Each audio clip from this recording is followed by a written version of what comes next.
¿Cómo sabes que nadie te observa mientras estás mirando este video? Imagina que estás durmiendo en la placidez de tu habitación, en lo profundo de la oscuridad de tu cuarto, cuando en eso algún tipo de angustia en tu alma hace que de súbito te despiertes, mires hacia un lado y lo primero que ves es la imagen de un niño sonriente. No es tu hijo, no es tu sobrino, no es tu primo, no es nadie que tú conozcas. Cuando tratas de reaccionar, inmediatamente el niño desaparece, se esfuma, se evapora, como por arte de magia. Esto, que parece una simple y fantasiosa historia, le ocurrió a alguien, de acuerdo a un relato que escuché aproximadamente hace 3 o 4 años. Por lo detallado y coherente del relato, le otorgo verosimilitud y veracidad. La persona que me lo contó, en el momento que me lo contaba, lo relataba con tanta pasión que realmente parecía que le había sucedido. Y de hecho, tiene unos tintes fantásticos y fuera de lo normal. La historia empieza en el barrio del Agustino, específicamente en un chifa al costado del cementerio Presbítero Maestro. El cementerio Presbítero Maestro es el cementerio más antiguo de Lima. De hecho, es el primero en su tipo, porque hasta antes de eso, lo que se acostumbraba en nuestra ciudad era que las iglesias alberguen los restos mortales de los difuntos de la ciudad. Sin embargo, el crecimiento de la ciudad empujó a que se construya este tipo de camposantos, diferentes, únicos en su tipo hasta entonces. Muy bien, en el Presbítero Maestro nosotros podemos encontrar gente que incluso ha llegado a vivir en la época del virreinato. Hoy por hoy, si ustedes se animan a dar un pequeño paseo por la zona, van a encontrar lápidas antiquísimas y muchas de esas con incluso mucho valor artístico. Espléndidas estatuas de mármol que pertenecieron a aquellas importantes familias de la época y que incluso muchas de ellas tienen poder hasta hoy. Al costado de este cementerio estaba el chifa al que hago mención. Y todo transcurría de manera rutinaria.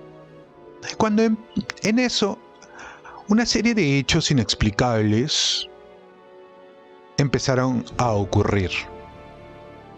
Jorge, vamos a llamarlo así, quien nos contó el relato, trabajaba en este chifa.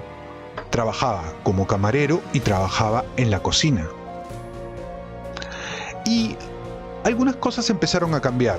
Por ejemplo, los platos, los cubiertos, las ollas se lavaban solas o aparecían limpias de un momento a otro. Él le preguntaba a quienes lo apoyaban: oye, ¿has lavado esto? No, yo no lo he lavado. ¿Lo has hecho tú? No, yo tampoco lo hice. ¿Y entonces por qué está limpio? Esto, que puede ser un descuido en la memoria de la gente, empezó a ser más usual y repetitivo. Y nadie se explicaba qué era lo que sucedía.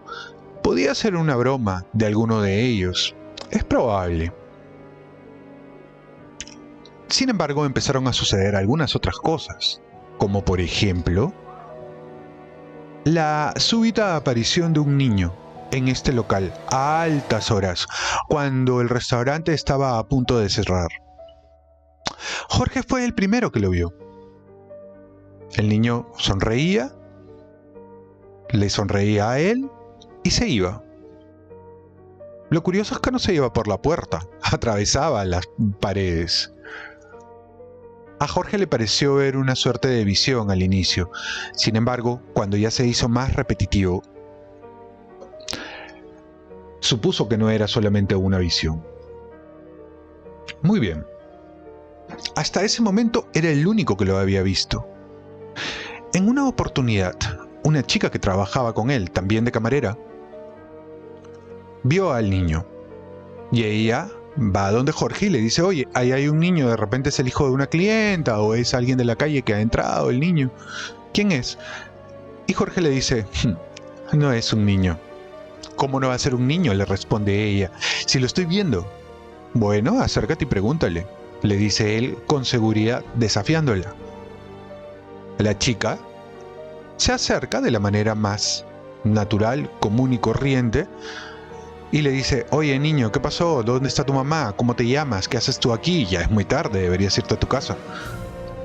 El niño le sonríe, se levanta de su sitio, se le acerca y ella, pensando que le va a decir algo finalmente, se estremece de pavor al notar que el niño la atraviesa, como si fuera,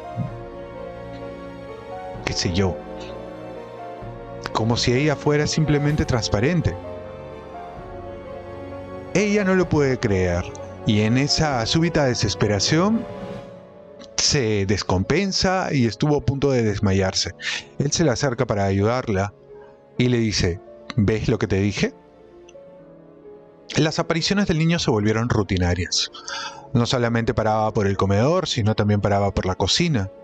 Y cuando alguien quería atraparlo o quería, qué sé yo, ver cuál era su ruta, él simplemente desaparecía. Esto, sin embargo, empezó a involucrar más aspectos de la vida de Jorge. Sobre todo cuando ya no solamente lo ve en el restaurante, sino también lo ve en el bus que lo llevaba a casa. Empezó a verlo allí, en la combi, en el bus, en diferentes espacios que antes estaban reservados a su vida privada. Allí lo tenía Jorge al niño. La cosa se volvió más problemática cuando ya no solamente lo veía en el bus, ya no solamente lo veía en la combi, ya no solamente lo veía en el trabajo, que bueno, dentro de todo limpiaba los platos, aparentemente. También lo empezó a ver en la casa. Y no solamente él lo vio, lo vieron otros miembros de la familia de Jorge. Esto empezó a preocuparlo más, porque lo seguía.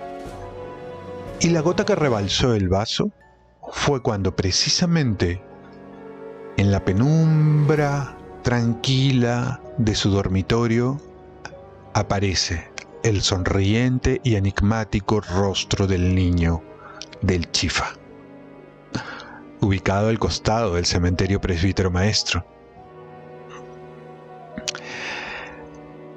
Jorge se desesperó, no sabía qué hacer.